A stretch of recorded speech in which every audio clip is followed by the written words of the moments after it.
2, 3, 4.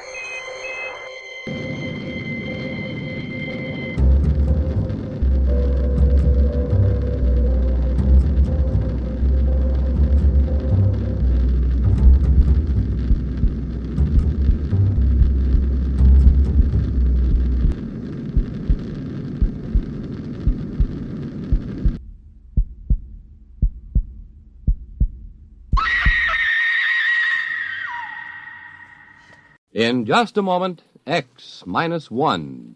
But first, your home will be filled with the voices of top entertainers and fascinating experts in the homemaking field tomorrow when Virginia Graham and Mike Wallace bring you another broadcast of NBC's Weekday. Among the special guests is Rita Gam, Hollywood star and one of Grace Kelly's prospective bridesmaids. And Rita will be joined by a singer whose unique style is well known to his many fans, Johnny Ray. Then from Britain, it's actor Trevor Howard. Meet them all tomorrow when NBC's Weekday brings you another day of fact and fun on this station. Now stay tuned for X-1 on NBC. Countdown for blast off. X-5, 4, 3, 2, X-1, fire.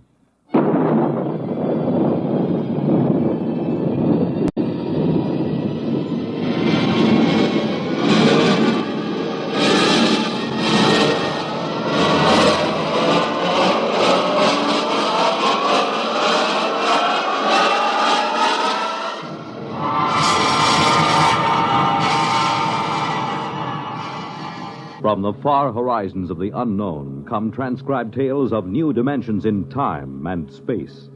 These are stories of the future, adventures in which you'll live in a million, could be years, on 1,000 maybe worlds.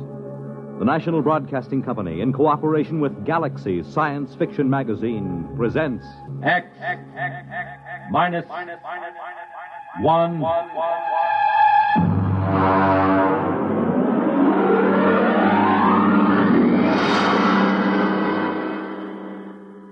Tonight, a story by Frederick Pohl.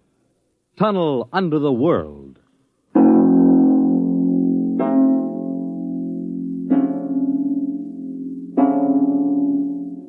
On the morning of June 15th, Guy Burkhart woke up screaming. Ah!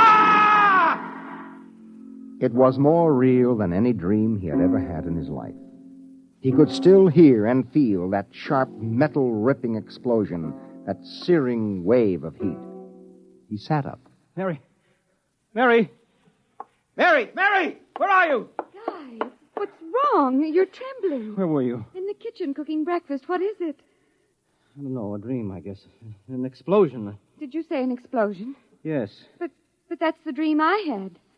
What? I dreamed there was a big explosion, and then something sort of hit me on the head. Holy smokes, maybe there really was some sort of explosion, and it started us dreaming. Well, there'll be an explosion down at your office if you don't hurry and get to work.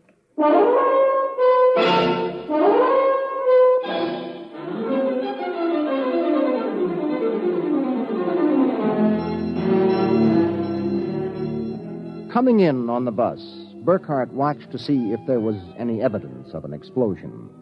There wasn't. If anything, the town looked better than ever. The only thing that seemed strange to him was the fact that none of the usual crowd was on the bus. He was a little relieved when his old pal, Henry Swanson, finally got on. Excuse me. Henry. Pardon me, sir? Henry, what's the matter with you? It's me, Guy Burkhart. Burkhart? Sorry, I don't believe we've met. What? Henry, for Pete's sake, it's me. If you'll excuse me, this is my stop. Well, I'll be... How do you like that?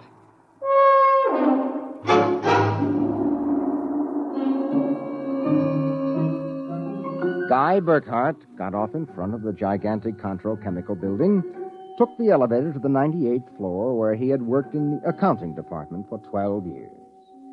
It wasn't until he was almost at his floor that he realized the speaker was not playing the usual commercials. Friends, are you happy with your present home freezer? Of course not. Well, the answer to your problems is a Fecco freezer. Fecco freezers are better freezers. Most wives would do anything for a Fecco freezer. Friends, are you happy with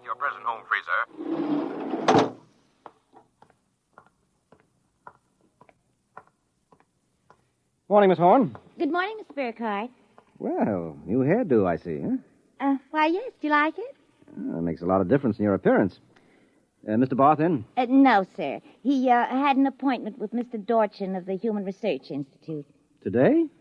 But today's the 15th of June. He has to sign the quarterly statement. He said he wouldn't be in. Huh, that's mighty peculiar. Yes, sir. Oh, by the way, Miss Horn, what the devil is a feckle freezer? A feckle freezer? There's some new copy on the elevator commercial. Dorchin must have landed another account. Feckle freezers. I really don't know, Mr. Burkhardt. It's a funny day. Can't quite put my finger on it, but there's something strange going on.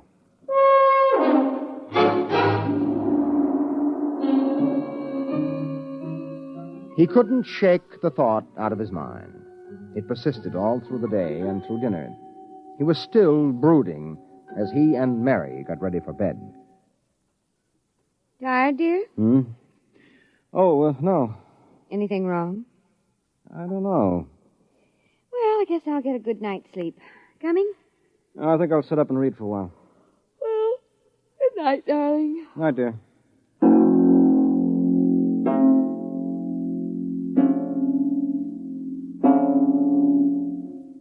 At exactly midnight, Guy Burkhardt lapsed into a sudden, deep sleep. And the following morning, he woke up, screaming. Darling, what is it? What's wrong? Nothing. Bad dream, I guess. Oh, you gave me such a shock. I seem to be having a lot of nightmares lately. Really? Yes, the one I had yesterday. This was the same. A big explosion and then nothing. You had a dream yesterday? Well, of course I did. You had the same sort of dream. I? Guy, you're mistaken. I don't remember dreaming. Oh, now, Mary, you told me. Guy, you're mistaken. But, Mary, you... Maybe you dreamed I had a dream. Maybe... Well, yes, I might have done that, I suppose. Everything did seem sort of strange yesterday. Oh, that's probably it. You better get dressed, dear. Today's the 15th. That's when the quarterly statement... 15th? Yes. Well, it must have been a dream, because yesterday was the 15th.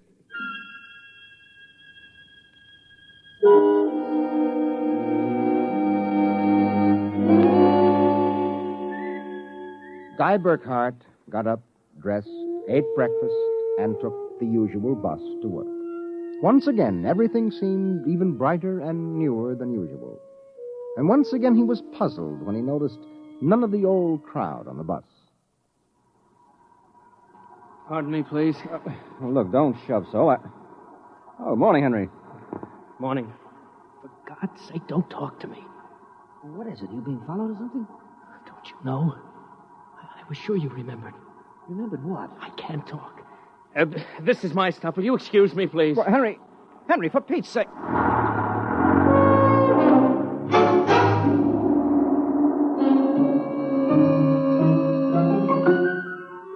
As in yesterday's dream, Guy Burkhardt got off at his stop and took the elevator to the 98th floor. The speaker in the elevator purred a new commercial this time. Marlin cigarettes. They're sanitized. Does your present cigarette make your throat feel raspy and unpleasant? Marlin cigarettes contain a miraculous new drug which actually gives you the sensation of smooth, creamy smoke. Marlin cigarettes. Marlin cigarettes. He walked down the marble corridor to his office. Good morning, Mr. Burkhardt. Good morning, Miss Horn. Do you like my new hairdo? Yes. Is Mr. Barth in? No, sir. He had an Appointment with Mr. Dorchin at the Research Institute. I know. You know? Well, I guessed it anyway. And today is the 15th of June, and he won't be here to sign the quarterly statement, and I'm going nuts. Let me have a cigarette, will you? Yes, sir. Try one of these. They're Marlins. I never heard of Marlins before today. What are we, a bunch of guinea pigs? Something wrong, Mr. Burkhardt? Wrong? Perish the thought, Miss Horn. Perish the thought.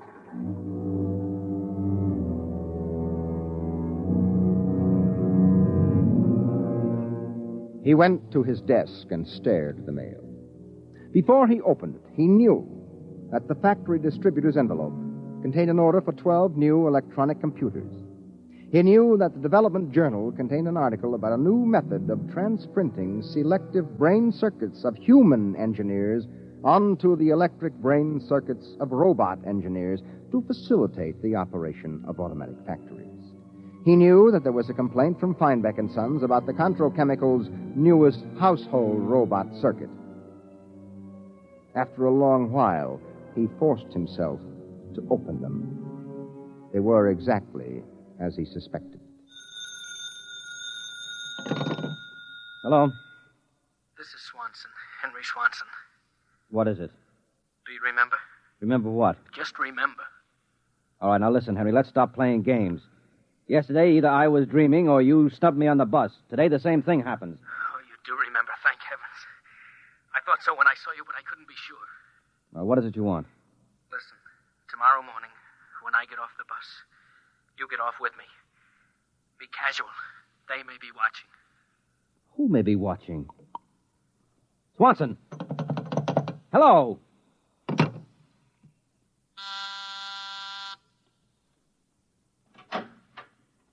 You buzzed, Mr. Burkhardt? Yes, I'm still out of cigarettes. Would you buy me a pack of Kelvins?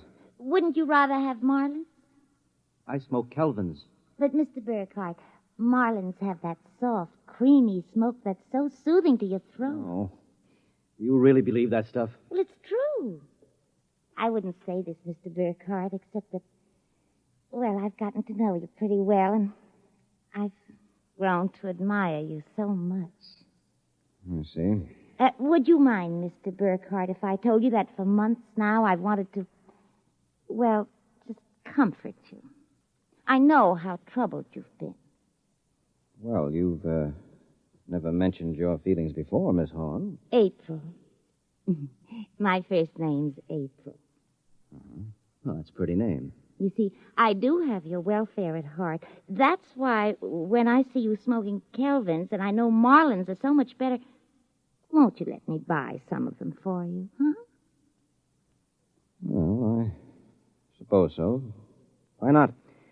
Here, bring me a carton. Oh, thank you, Mr. Burkhardt.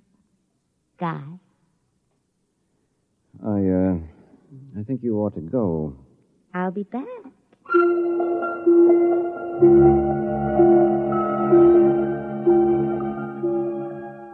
There was something wrong. Something definitely peculiar about what was happening. The call from Henry Swanson. The strange behavior of his secretary, Miss Horn. These new products, the dream.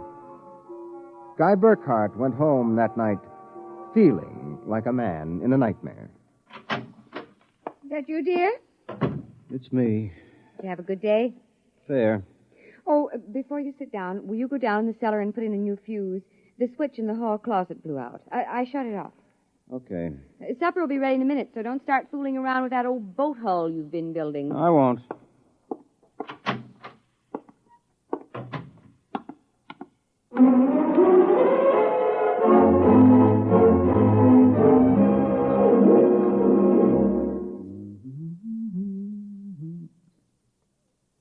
Mary!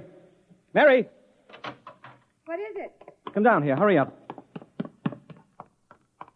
Well, what is it? I don't know. I'm not sure. I was looking for a fuse, and I thought maybe I'd dropped one under the boat hull, so I scratched around. Look. Let me put the flashlight on it. Well? Look at the floor. What about the floor? It's supposed to be cement. Well? Well, it's copper. There's a thin layer of cement, but underneath it's metal. Look here. Underneath the concrete, more metal. And here on the wall. You see? Metal. Metal under the floor, behind the walls, every place. Well, I don't really understand. Mary, I know this sounds crazy, but somebody, for reasons I can't even begin to guess, has taken this house and replaced it with a clever imitation. Guy. Mary, I'm going to look around a little more. Well, your dinner will be ready. All right, save it for me. There are a couple of things I've got to figure out.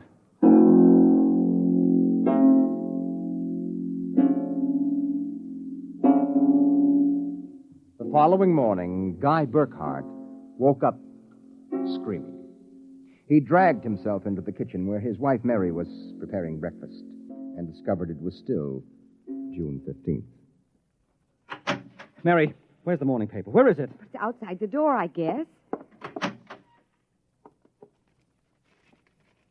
Uh-huh. June 15th. You'd better hurry, dear. Today's the day Mr. Barth fills out the quarterly tax return. Oh, no, it isn't. What? He won't be there. He'll be at a meeting with that crackpot Dorchin at the Human Research Institute. Mr. Dorchin? He'll be there. And Miss Horn will have a new hairdo, and the elevator will be selling some new product, and Swanson... What about Swanson? Swanson, he said... I wonder if it's going to be the same today, or whether... Guy, what in the world are you talking about? Huh? Nothing. Never mind. Where's my coat? You haven't had any breakfast I don't want to miss my bus. I'll see you tonight. Guy Burkhart got on his bus. There were the same unfamiliar faces, the same unusually new-looking buildings, the same unusually bright sunshine. And on the customary corner, Henry Swanson, pale and furtive, climbed aboard. Excuse me, sir. It's quite all right. Do you remember the phone call? Yes. Oh, thank heaven. Get off at the next corner and follow me. Where are you going? There's an excavation for a building about a block down. Make sure you aren't followed. I'll go first.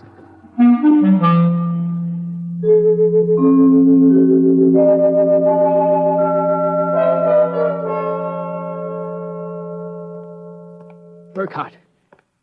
Here, behind the fence. All right now, Henry, what's this all about? I'm not sure. At first I thought perhaps they were Russians. Now I'm beginning to think they're Martians. No humans could have accomplished what they've accomplished. Now, wait a minute. Start from the beginning, Henry. What's going on? Look, Burkhart, peculiar things have been happening to you, right? Yes? A lot of your friends are missing. Your house seems changed. Yeah. There's something stranger than that. The date. Today is June 15th.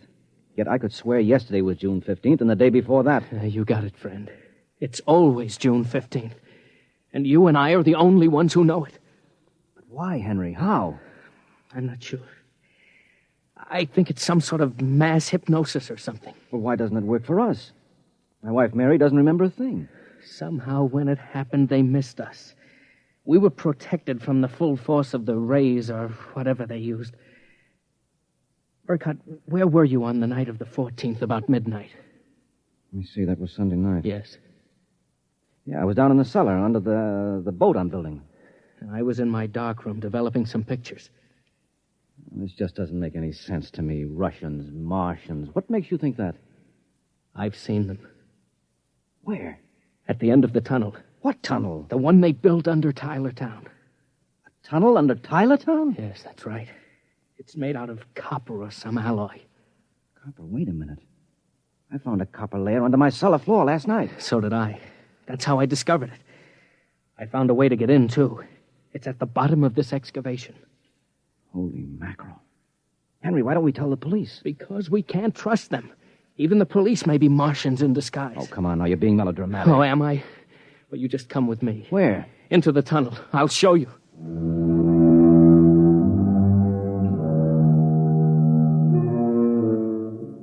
Henry Swanson led Guy Burkhart to a small hole in the side of the excavation. There he removed a cut-out piece of metallic substance, and they crawled into a dimly lighted tunnel. They walked for what seemed like 2 miles until Swanson held his finger to his lips. We've got to be quiet now. Henry, this is fantastic. They've got a tunnel right under the whole town. Oh, you haven't seen anything yet. There's a room a little farther down. We'll be able to look through a glass in the door. Is it safe? It's perfectly safe, unless one of them comes along. Oh, come on. Okay. Here. Now, Burkhart, look through this glass. Now, just so I know I'm not completely insane, tell me what you see. Good Lord. Well? A tremendous panel with dozens of telescreens. And in front of each a servo robot. They seem to be computing something. Yes, I've watched them. They're evaluating data from the screens. Have you gotten a chance to look at the data on those screens? No. I've been afraid to go in. There might be a warning circuit somewhere. Well, if we knew what those robots were working on, we could go to the authorities. I'll risk it if you will. All right, it's worth the chance. We're lost anyway. Okay. Open the door.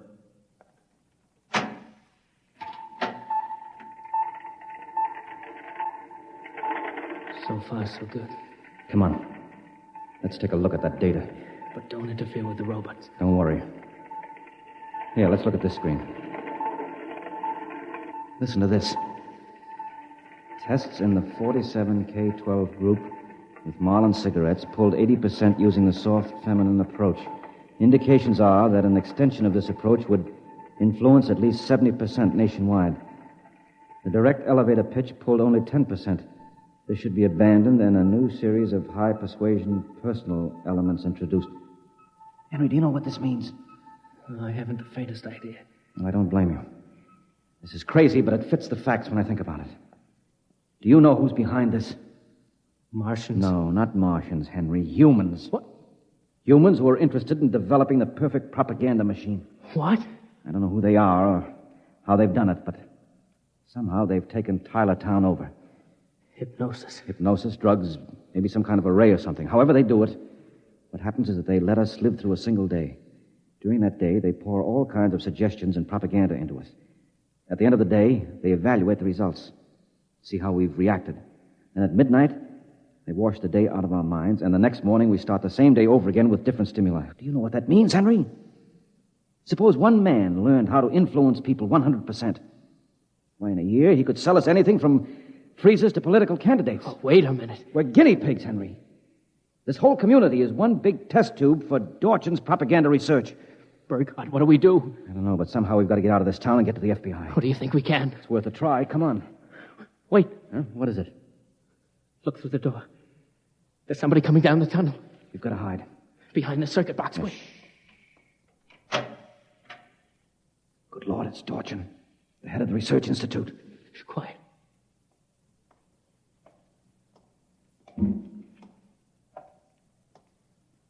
All right, Burkhardt, come out. We know you're in this room. Miss Horn has informed us that you remember. I must warn you that it's useless to buck us. Come out peacefully. Let our maintenance crew adjust you properly so you don't remember from one experiment to the next. It will be quite painless. If you don't come out peacefully, we'll have to get you. Henry, take this wrench. When I give the word, jump him. But he may be armed. Well, we've got nothing to lose. Very well. I'm coming after you. Now! Burkhardt, I've killed him. Now, wait. Get his coat unbuttoned. Maybe his heart is still beating. Henry! What is it? What's wrong? Look underneath his coat. Heaven help us. It's a robot. A humanoid robot designed to look like Dorchin. Come on, let's get out of here. Wait. What's that? It's a loudspeaker. I told you it was useless, gentlemen. Who are you? Mr. Dorchin, naturally. The real Mr. Dorchin. What are you trying to do to us? Merely trying to prevent you from damaging my experiment, gentlemen. You can't get away with this, Dorchin.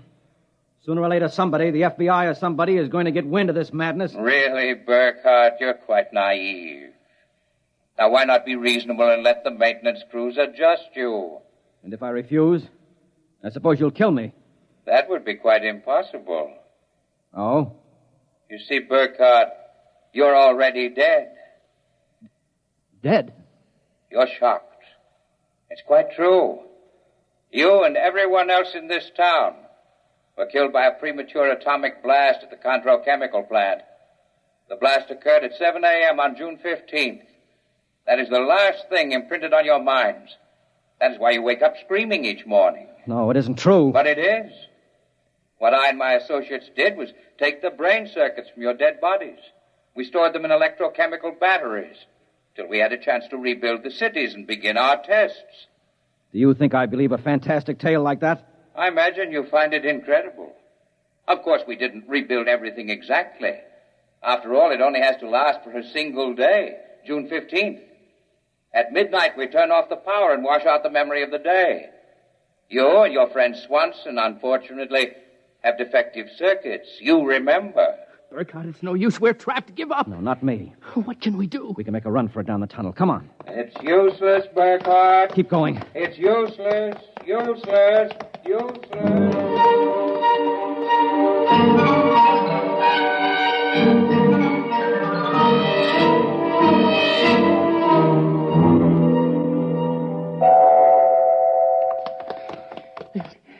Now, this door is open.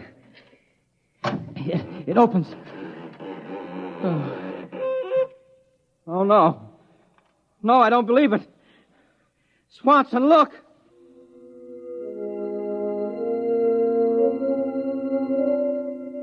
They were standing on a ledge of smooth, finished metal. At their feet, the ledge dropped away into a chasm so deep they could not see the bottom. Beyond was only a glare so bright that their eyes could not stand to look into it. And yet, just at the limit of their vision, something towered. Something so huge it was almost inconceivable. Something. Burkhardt? Yes? This is Dorchin. Now do you understand why it's useless? The great looming figure moved closer. It seemed to take shape now, and yet it was so gigantic as to be unbelievable. It came closer. The glare was partially blocked. And then, Guy Burkhardt knew that the towering shape was none other than Dorchin himself. You see how I did it, Burkhardt?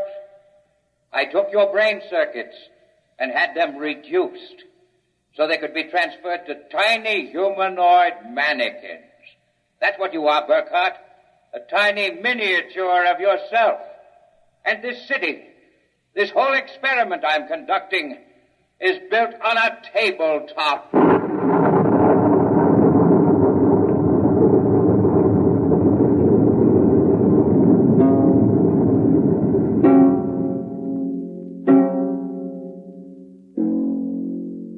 It was the morning of June 15th, and Guy Burkhardt woke up out of a dream screaming.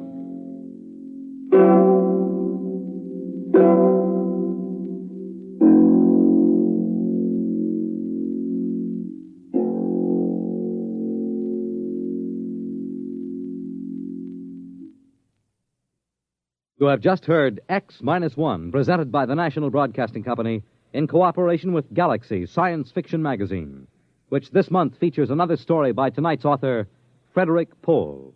It's the second installment of his novel, Slave Ship. Your announcer, Fred Collins. X-1 was directed by Daniel Sutter and is an NBC Radio Network production.